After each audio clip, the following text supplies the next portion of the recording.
Hey guys, let's get more news from Dallas Cowboys, but first don't forget to subscribe to the channel and leave your like.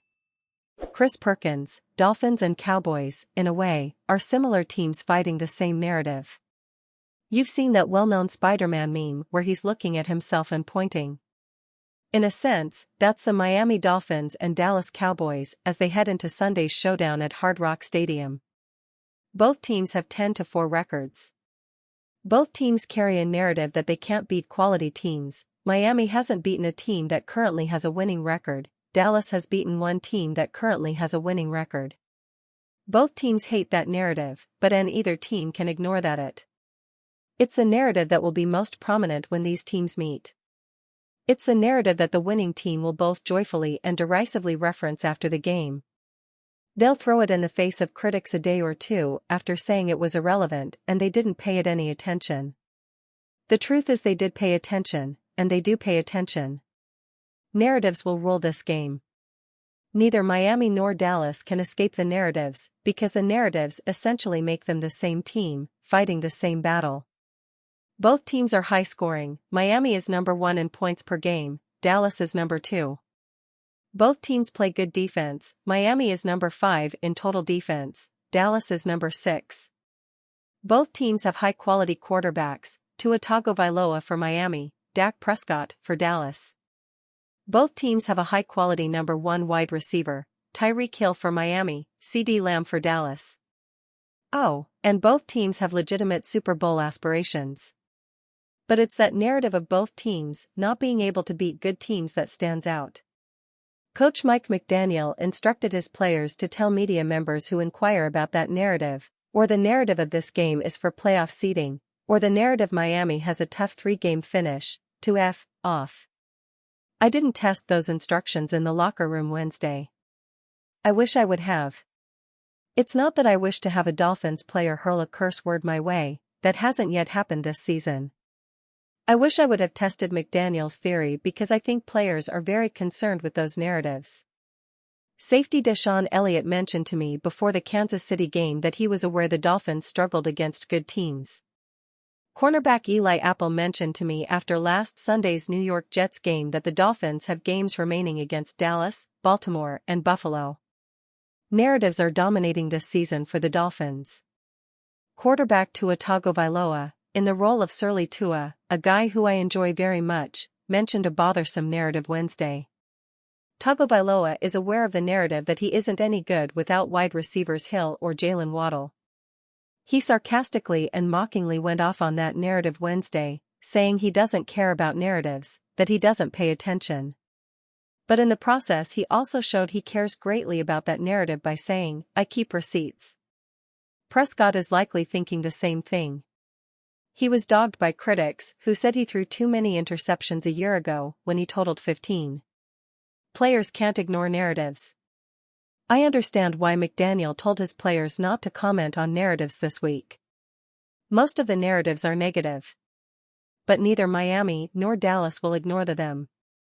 They're basically the same narratives for both teams, and you'd better believe the players are bothered greatly by these storylines.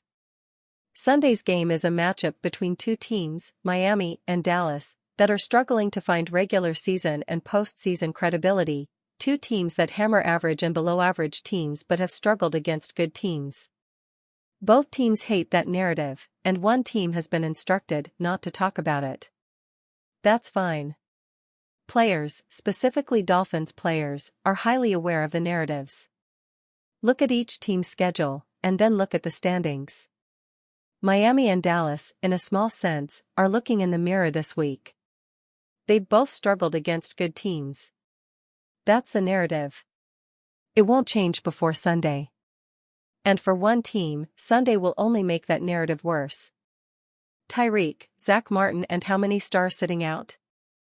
The Dallas Cowboys are using the Wednesday practice session as a rest day of sorts for select veterans, so not all of the names you are about to read are truly injured, and the same goes with the Miami Dolphins, who play host to Dallas this Sunday, with two 10-4 teams gearing up for a marquee Christmas Eve game and then the NFL playoffs.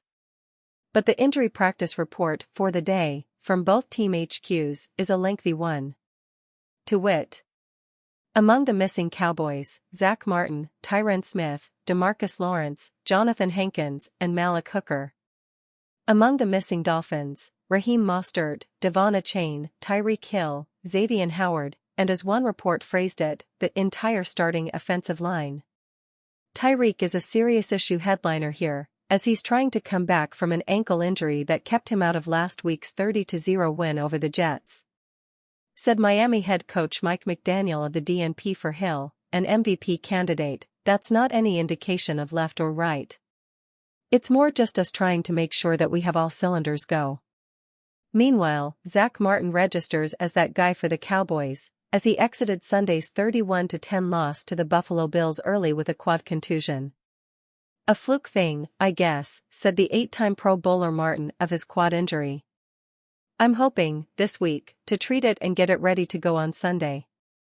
I feel good about that." Hankins, high ankle sprain, also missed as Dallas allowed 266 rushing yards and 3 touchdowns at Buffalo, but he's likely out this week. Hooker, ankle, was out at Buffalo last week as well, but plans to practice this week. Missed last Sunday's game with an ankle injury. Miami is a 2-point favorite here, and for now, who gets more healthy more quickly might be a centerpiece story to this showdown. Report, Derrick Henry reveals shocking update regarding future with Tennessee Titans. Tennessee Titans star running back Derrick Henry has been one of the league's top runners throughout his career. This season, he has been in several rumors stating that he will not remain with the team after this season as he will be a free agent in 2024. He was one of the biggest names brought up during the trade deadline in October, but no teams could offer a good enough deal to bring him over. However, Henry seemed to drop a big hint as to what his intentions will be after the 2023 season concludes. News, legendary #Titans RB Derrick Henry strongly hints that he will leave Tennessee in free agency. "I've been here my whole career. I definitely want to go out strong, which isn't the case. Just trying to give it my all these last 3 games and leave it all on the field." Henry was asked about what he thinks his future will be in the NFL after this season, and he had this to say, "I've been here my whole career. I definitely want to go out strong, which isn't the case. Just trying to give it my all these last 3 games and leave it all on the field." While he does not give an official answer as to whether he will remain a Titan or not next season, this quote certainly sounds like he is expecting to sign with a new organization in 2024. Henry has been Tennessee's best player since joining the league in 2016. He has been with the Titans for his entire 8-year career and has been consistently great every season. The star running back has amounted to 9,219 rushing yards and 88 touchdowns in his career and has had a total of 1,980 touches. He has had 4 seasons with over 1,000 yards rushing and even had a season with over 2,000 rushing yards back in 2020. Henry has also amounted to 1,447 receiving yards and 3 receiving touchdowns, along with 25 passing yards and 3 passing touchdowns, which is a high number for all running backs.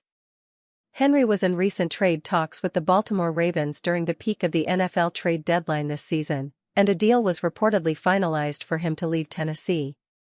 Unfortunately for the Ravens, the Titans' ownership and management changed their minds at the last minute, and the deal was revoked. Even though the Titans did not end up trading him, it showed that they have an interest in dealing him away in the near future. Tennessee is 5-9 and in last place in the AFC South Division. They were just eliminated from playoff contention this past week after their heartbreaking overtime loss to the Houston Texans, which could be even more reason for Henry to seek other opportunities in the offseason. Will the star running back be on a different team in 2024, or will he remain with the Titans for another year? The Dallas Cowboys are interested in hiring Derrick Henry. And you fan, what do you think of the Derrick Henry situation? Leave your opinion in the comments.